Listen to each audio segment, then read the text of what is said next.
할렐루야. 예, 오늘 주일 말씀은 우리가 살아가는 동안 관심을 가져야 할 것은 이런 제목을 가지고 말씀을 선포하고자 합니다. 우리가 여러 가지 지혜도 가지고 있고 또 지식을 갖고 있지만 우리에게는 또 관심이란 분야가 있습니다. 특별히 우리가 이 살아가는 동안에 우리가 관심을 가져야 할 것은 무엇인가를 깨달아야 됩니다. 그래서 오늘 주일 말씀은 우리가 살아가는 동안 내가 관심을 가져야 할 것은 이런 제목을 가지고 말씀을 선포합니다. 여러분들, 우리는 이 세상을 살면서 두더지처럼 땅만 봐서 땅굴을 만들어 땅 밑에서 사는 두더지처럼 살아가는 것이 아니라 이의 것 천국을 바라보며 이 세상에서 말씀을 의지한 믿음으로 살아야 할 것입니다.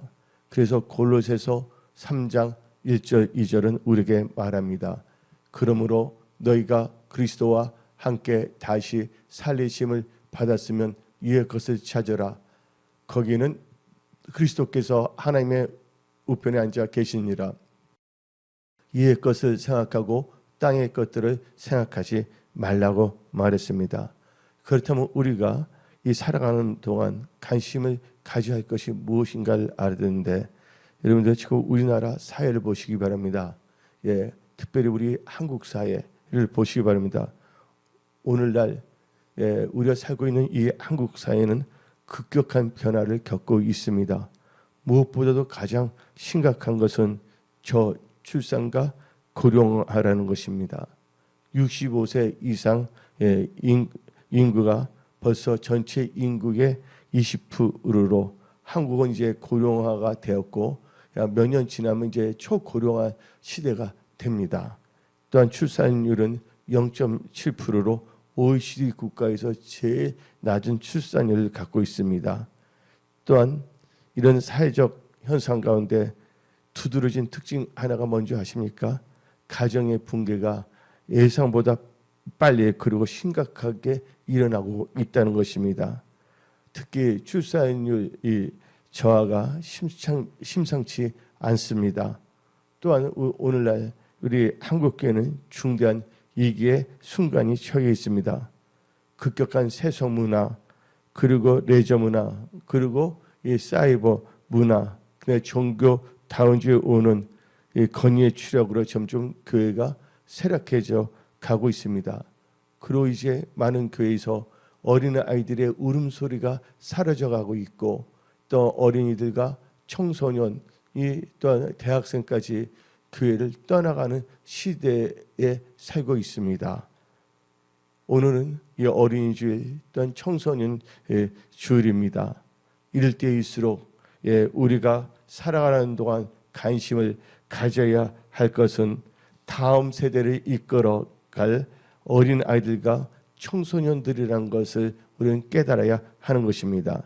하나님께서는 본문 신명기 6장 4절 9절로 우리에게 말씀하십니다. 이스라엘아 들어라. 오직 하나님 여호와는 오직 유일한 여호와이시니 너는 마음을 다하고 뜻을 다하고 힘을 다하여 내 하나님 여호와를 사랑하라. 오늘 내가 너에게 명하는 이 말씀을 너는 마음에 새기고 너 자녀에게 부지런히 가르치며 집에 앉았을 때이든지 길을 갈 때이든지 누워 있을 때이든지 일어날 때이든지 이 말씀을 강론할 것이며 너는 또 그것을 내 손목에 매어 기호를 삼으며 내 미간에 붙여 표를 삼고 또 내 집 문설주와 바깥 문에 기록할지니라. 여러분들, 우리는 생각해야 됩니다. 오늘 어린이 주일 또는 청소년 주일을 맞이하여 우리가 진짜 이 땅의 것만 바라보는 것이 아니라 이의 것을 바라보며 또 이 땅에서도 하나님의 은혜 가운데 좋은 성공도 해야겠고, 그리고 다음 세대를 이끌어갈 수 있는 크리스찬 세대가 일어나야 됩니다. 그래서 우리 어린이 청소년의 관심을 가지고 기도해야 되겠습니다. 여러분들, 그리스에는 유명한 철학자가 있습니다. 그 철학자의 이름은 소크라테스입니다. 근데 그 철학자 소크라테스가 늙고 병들었을 때 제자들로부터 한 가지 부탁을 받았습니다. 선생님, 마지막으로 사람들에게 가장 소중한 메시지를 하나만 들려주십시오. 그때 소크라테스는 지극히 눈을 감은 채 생각하면서 말했습니다. 아테네 산 꼭대기에 올라가서 시민들을 향해 간절히 외치고 싶은 말이 하나가 있다네 하고 말했습니다. 그때 제자들이 스승 소크라테스에게 다시 물었습니다. 그 말씀이 무엇입니까? 그때 이 소크라테스가 큰 소리로 대답했습니다. 사람들이여, 재물을 모으는 일에만 충실하지 말자. 그것을 물려받을 어린이들과 청소년들에게 좀 더 많은 사랑과 정성을 쏟아라. 이것이 내 일생을 통해 얻은 가장 귀한 교훈이다 라고 말을 했습니다.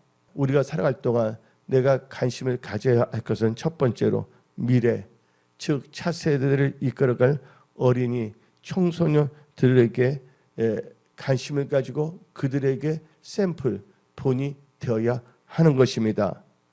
그러기 위해서는 첫째, 성삼위 하나님은 오직 유일하신 하나님이란 분이시라는 것을 믿어야 되고, 두 번째, 마음을 다하고 뜻을 다하여 힘을 다하여 하나님을 사랑하고, 세 번째는 하나님의 말씀을 마음에 새기고 믿음으로 살아감으로 어린이들과 청소년들에게 믿음의 샘플이 본이 되어야 한다는 것입니다.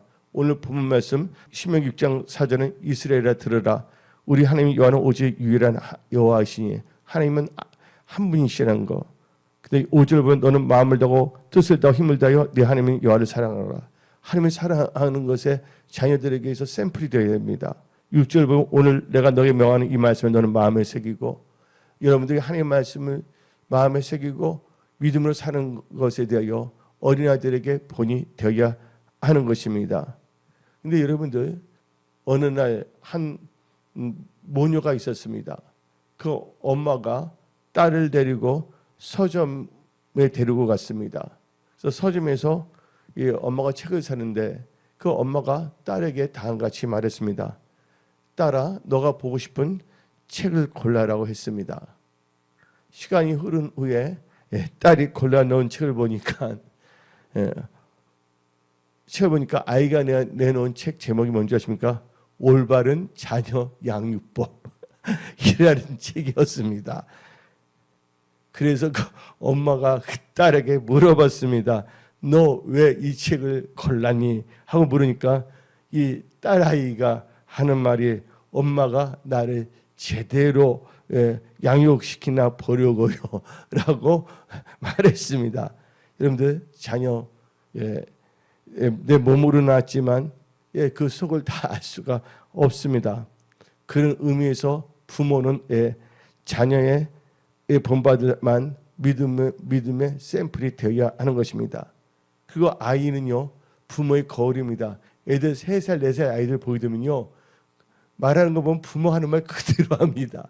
그냥 와서 다 말해요. 엄마가 말하는 태도, 우리 잠깐 해봅시다. 아버지 그러면 그런 말을 그대로 사용한다는 거예요. 그래서 아이는 뭐예요? 어르신 보면 부모의 거울입니다. 아이는 부모를 그대로 따라가며 인격을 형성해 나간다고 심리학자들 말합니다. 그래서 부모가 어린아이 이 교육에 얼마나 절대적인 영향력을 끼치는지를 여러분들은 깨달아야 합니다. 부모는 어린아이들을 위해서 믿음의 좋은 몸이 되어야 됩니다. 그래서 여러분들은 이 세상 살 동안 내가 관심을 가져야 할 것에 대하여 이 세상에서 사는 것뿐만이 아니라 앞으로 미래의 한국을 책임질 수 있는 어린이 청소년들의 관심을 가지고 기도해야 되겠습니다. 여러분들, 사무엘상 1장 2장을 보면 두 가지 가정이 나옵니다. 사무엘상 1장과 2장을 보면 하나는 엘리 제사장 가정이고 또 다른 하나는 한나의 가정입니다. 엘리는 제사장인데 그 아들 흠냐 비누아스도 제사장이었습니다. 그런데 그들은 하나님의 저주를 받아서 다 죽었습니다. 한나라는 여인은 자식을 못 낳은 여인인데 하나님께 기도를 합니다. 어느 정도 기도를 하는지 그 엘리 제사장이 말하기를 너 술에 취한 여자가 아니란 말까지 들을 정도로 기도에 취해 있었습니다. 그리고 그녀의 기도는 나한테 아들이 없는데 나에게 아들을 주시면 하나님께 바치겠습니다. 그런데 하나님께서는 그 한나의 기도를 드시고 은혜로 사무엘을 낳게 했습니다. 사무엘은 위대한 선지자가 되었습니다. 여기서 여러분들이 알아야 할 것은 엘리는 자식들 흠니와 비느하스에게 기도하는 믿음의 본이 되지 않았습니다. 성경 말씀을 찾아보세요. 기도하는 본이 있나? 그러나 한나는 자식인 사무엘에게 기도하는 믿음의 본이 되었다는 것입니다. 그 결과 엘리와 그 두 아들은 어떻게 했습니까? 사무엘상 2장 12절을 봅시다. 엘리의 아들들은 행실이 나빠 여호와를 알지 못하더라. 하나님의 말씀을 제대로 가르치지 않았습니다. 기도도. 또 17절 봅시다. 이 소년들의 죄가 여호와 앞에 심히 크면 그들의 여호와의 제사를 멸시함이었더라. 그 결과 이들은 어떻게 됩니까? 사무엘상 4장 11절을 봅시다. 하나님의 계는 빼앗겼고 엘리의 두 아들 흠니와 비느하스는 죽임을 당하였더라. 근데 우리가 한나가 믿음의 본인인데 한나의 영향을 받은 사무엘은 어떤지 한번 봅시다. 사무엘상 3장 19절 20절 봅시다. 사무엘이 자라매 여호와께서 그와 함께 계셔서 그의 말이 하나도 땅에 떨어지지 않게 하시니 단에서부터 부의 새벽까지 온 이스라엘이 사무엘은 여호와의 선지자로 세우심을 입은 줄 알았더라. 여러분들 이게 기도가 얼마나 샘플이 중요합니다. 그 결과 사무엘도 엄마처럼 기도하는 사람이 됐습니다. 사무엘상 12장 23절입니다. 나는 너희를 위하여 기도하기를 쉬는 죄를 여호와 앞에 결탄코 범하지 아니하고 선하고 의로운 길을 너에게 가르칠 것인즉. 여러분들 부모가 어린이들과 청소년이 얼마나 중요한 샘플이 되는지 또한 자녀들에게 어떤 영향을 끼치는지 우리는 깨닫고 우리는 좋은 본이 되어야 됩니다. 두 번째로 우리가 살아갈 동안 내가 관심을 가져야 할 것은 미래 차세대를 이끌어갈 어린이 청소년들에게 하나님의 말씀을 잘 가르쳐야 하는 것입니다. 그래서 오늘 본문 말씀 신명기 6장 6절 7절 말씀을 봅시다. 오늘 내가 너에게 명하는 이 말씀을 너는 마음에 새기고 너 자녀에게 부지런하게 가르치며 집에 앉아있을 때이든지 길을 갈 때이든지 누워 있을 때이든지 일어날 때이든지 이 말씀을 강론할 것이며 잘 가르쳐야 됩니다. 그래서 잠언 22장 6절 봅시다. 마땅히 행할 길을 아이에게 가르치라. 그리하면 늙어도 그것을 떠나지 아니하리라. 그래서 부모는 자녀를 올바르게 교육을 시켜야 됩니다. 믿음의 사람으로 성경 말씀을 가지고 교육 중에서 가장 중요한 교육이 뭔지 아십니까? 바로 신앙교육입니다. 신앙교육입니다. 하나님을 경외하고 예배하는 신앙교육이 가장 중요합니다. 어린아이들에게 주일 성수하고 또한 11조 하는 거, 교회 봉사, 가정 예배 등 신앙생활을 먼저 가르치는 것이 얼마나 중요한지를 아시기 바랍니다. 그래서 여러분들이 말씀으로 가르치고 삶을 통해서도 가르치기 바랍니다. 미국의 아동 교육 전문가 폴 마이어라는 분이 있었습니다. 그분이 말하기를 한 살부터 6세 사이에 인격의 85%가 형성된다고 말했습니다.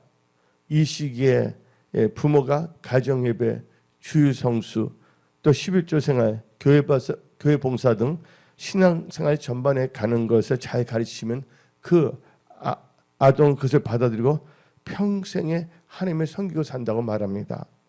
여러분들 그림 좋아합니까? 나도 참 그림 좋아해요.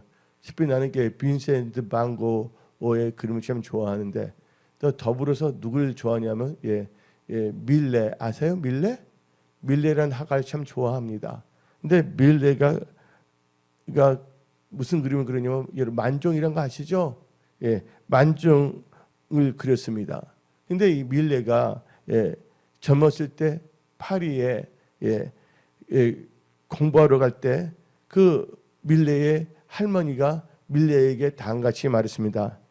나는 너가 하나님의 뜻을 어기든지 믿음이 없어지든지 하는 것보다 오히려 그럴 바에는 주는 것이 낫다. 그거 생각한다. 낫다 생각한다고 말하면서 그러면서 다음같이 말합니다. 그 할머니가 밀레에게 이것을 잊지 말아라. 너는 화가가 되기 전에 먼저 올바른 성경적 크리스찬이 되어라. 그릇된 일에 떨어지지 않도록 조심하라. 그림을 그리려거든 영혼을 위해서 아주 영원한 세계 영혼을 위해서 그릴 것이며 늘 하나님의 심판의 나팔 소리가 들려올 것을 생각하고 살아라. 하나님의 심판 날을 기억하도록 하면서 교육을 시켰던 할머니의 영향을 받아 밀레는 그렇게 영향력 있는 화가가 되었다는 것입니다. 여러분들 언어를 보시기 바랍니다. 한국인 부모 밑에 자란 아이들은 한국어를 잘 사용합니다. IQ가 상관없습니다. 또한 미국인 부모 밑에서 자란 아이들은 영어를 잘합니다. 중국인 부모 밑에서 자란 아이들은 중국어를 잘합니다. 왜 그럴까요? 언어는 부모로부터 배우기 때문입니다. 곧말도 부모에게 배우고 나쁜 말도 부모에게 배웁니다. 그러므로 여러분들은 언어로부터 시작해서 어린아이들에게 미치는 부모의 영향을 깨닫고 여러분들 신앙교육을 잘 시키며 언어교육도 잘 시키는 그런 부모와 또 어른들이 되십시오. 여러분들 히틀러라는 분 아십니까? 히틀러. 인류 역사상 최악의 사건 중 하나가 뭔지 아십니까? 히틀러가 600만 명의 유태인들을 죽였다는 것입니다. 우리나라 6.25 전쟁 때 죽은 사람이 몇 명인지 아십니까? 150만 명입니다. 150만 명. 근데 우리나라는 막 포탄이 나오고 막 그랬잖아요. 유태인은 전쟁을 한 것도 아닙니다. 근데 히틀러는 조용히 살아가는 전쟁통도 아닌데 조용히 살아가는 유태인들 600만 명을 죽인 것입니다. 히틀러가 왜 이렇게 된지 이유를 아십니까? 히틀러가 이렇게 된 것은 전적인 어머님의 책임에 있었습니다. 히틀러의 아버지는 여기저기 다니면서 장사를 하는 사람이기 때문에 집을 자주 비웠어요. 때로는 일주일, 또한 때로는 한 달, 그 사이에 어머니가 애도를 했는데 돈 많은 유태인과 불륜의 관계를 맺은 것입니다. 그 히틀러는 어렸을 때 그 유태인이 미워서 죽이고 싶었는데 어린아이로서는 그럴 수가 없었어요. 그것이 깊은 상처가 되었습니다. 히틀러에게는. 결국은 히틀러가 권세를 잡는 날 유태인들 600만 명을 죽인 것입니다. 자녀들이 어린 시절에 받은 상처는 오래가고 또한 그것이 그 자녀의 삶에 영향을 끼친다는 것을 아시기 바랍니다. 여러분들 은혜 성석의 어린 아이들, 청소년들이 잘 되기를 원하십니까? 또 여러분의 자녀들이 잘 되기를 원하십니까? 복된 삶을 살기를 원하십니까? 여러분들 믿음의 유산을 물려주십시오. 신앙교육을 잘 시켜야 됩니다. 여러분들이 성경 공부 잘 시키고 삶을 통하여서도 잘 가르치는 그 부모님 또 어른들 기성세대가 되어야 하는 것입니다. 세 번째로 우리가 살아가는 동안 내가 관심을 가져야 할 것은 미래 즉 4세대를 이끌어갈 어린이 청소년들에게 있어서 부모의 세 가지 역할이 있다는 것입니다. 아이들에 대하여 부모의 세 가지 역할인데 우선 베드로전서 2장 9절을 읽어봅시다. 그러나 너희는 택하신 족속이요 왕 같은 제사장들이요 거룩한 나라요 그의 소유가 된 백성이니 이는 너희를 어두운 데서 불러내어 그의 기이한 빛에 들어가게 하신 이의 아름다운 덕을 선포하게 하려 하심이니라. 이 베드로서 2장 9절 통해서 우리는 부모들 어린이와 청소년들에 대한 어른들의 태도와 또한 자녀들을 향한 부모의 세 가지 역할이 있다는 것을 깨달아야 됩니다. 첫째, 부모는요, 가정에서 제사장 역할을 해야 됩니다. 여러분, 제사장은 하나님께 기름 부은 사람입니다. 여러분들은 항상 성령 충만함을 유지하며 제사장들은 백성들을 위하여 뭘 했습니까? 제사를 드리고 기도를 하는 것입니다. 이와 마찬가지로 부모가 된 자들은 자녀들을 위해 기도하고 자녀들과 함께 하나님 아버지께 예배 드려야 하는 것입니다. 근데 부모가 기도하지 아니고 예배를 소중히 여기지 않는다면 그 자녀들이 교회에 제대로 나올 수가 있고 예배를 제대로 드릴 수가 있겠습니까? 여러분들 왜 우리 자녀가 그럴까 하고 생각하기 전에 우선 우리 부모들은 나의 믿음부터 점검해야 되는 것입니다. 그래서 여러분들은 제사장 역할을 잘해야 됩니다. 그 다음에 또 이 부모에게 있어서 선지자 역할입니다. 선지자도 뭐냐? 기름 부음 받은 겁니다. 그러니까 다 성령 충만해야 됩니다. 하나님의 말씀을 전하는 성경을 펼칠 때 성경에서 하나님이 이렇게 말씀하셨어. 우리도 이 하나님께서 주신 말씀대로 살면 우리에게 복이 임한다. 말씀에 주의하고 하나님을 의지하여 복받는 우리가 되자 하면서 가리키는 것입니다. 말씀을 선포하는 것입니다. 선지자처럼. 그래서 우리는 성경 말씀 잠언 16장 20절 말씀을 봅시다. 삼가 말씀에 주의하는 자는 좋은 곳에 얻나니 여호와를 의지한 자는 복이 있느니라. 그래서 여러분들은 부모로서 말씀을 선포하는 선지자의 역할을 제대로 하시기 바랍니다. 그 다음에 이 부모의 역할에서 세 번째는 왕의 역할입니다. 오늘 베드로 전서 2장 9절 말하고 있지 않습니까? 왕은 다스리는 분입니다. 권력자입니다. 그러나 성경적인 왕은 단순한 권력자가 아닙니다. 다윗은 하나님을 왕으로 삼았다는 것입니다. 여러분들 자녀들 잘 다스리기 위해서는 여러분들 하나님의 통치를 받아야 된다는 것입니다. 다윗은요, 왕이신 하나님 앞에 무릎을 꿇고 항상 기도하며 하나님과 상의를 했습니다. 이것이 바로 왕으로서의 부모입니다. 하나님 앞에 물어서 하나님의 권유를 가지고 자녀를 건면하고 다스리는, 가정을 다스리는 그런 부모님들, 그런 어른 세대, 기성 세대가 되십시오.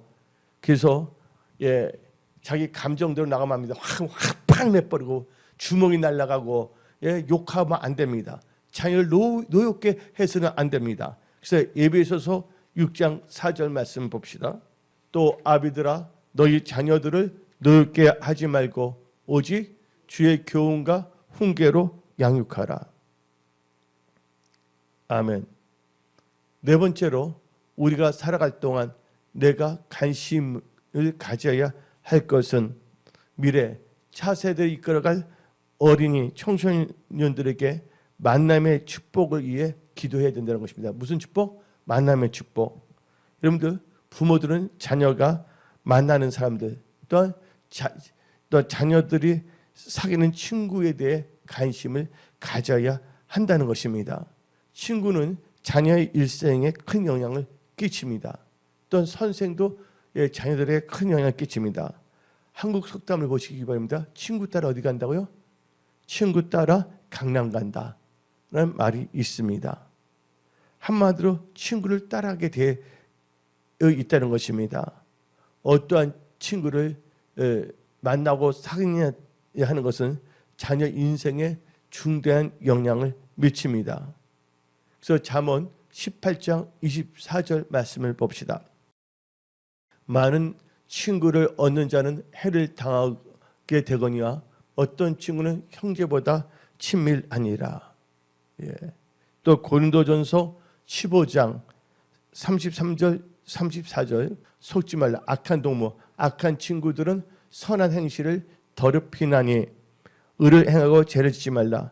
하나님을 알지 못하는 자가 있기로 내가 너희를 부끄럽게 하기 위하여 말하노라. 여러분들, 내가 아는 심리학자가 있습니다. 그 심리학자의 이름은 데니엘 레빈슨이라는 분입니다. 이 데니엘 레빈슨은요, 인생을 사계절의 변화로 비유하며 성인기 전반에 걸친 인생 구조의 형성과 변화 과정을 연구했던 학자, 심리학자입니다. 레빈슨은 그래서 나중에 책을 썼는데 그의 저서가 뭐냐면 인간 생애의 사계절이라는 책을 썼습니다. 그래서 이 데니엘 레빈슨은 인간 생애의 사계절에서 다음같이 성공한 사람들의 공통된 특징을 발견하게 되었습니다. 이 사계절에서 볼 때 책을 썼는데 그가 연구한 결과 성공한 많은 사람들의 몇 가지 중요한 공통점이 있다는 것을 알게 됐습니다. 첫째, 성공한 사람들의 특징은 그들은 자기의 생애를 바칠 만한 큰 꿈과 비전이 있었다는 것입니다. 꿈과 비전을 심어줘야 됩니다. 어린이들과 청소년들 때.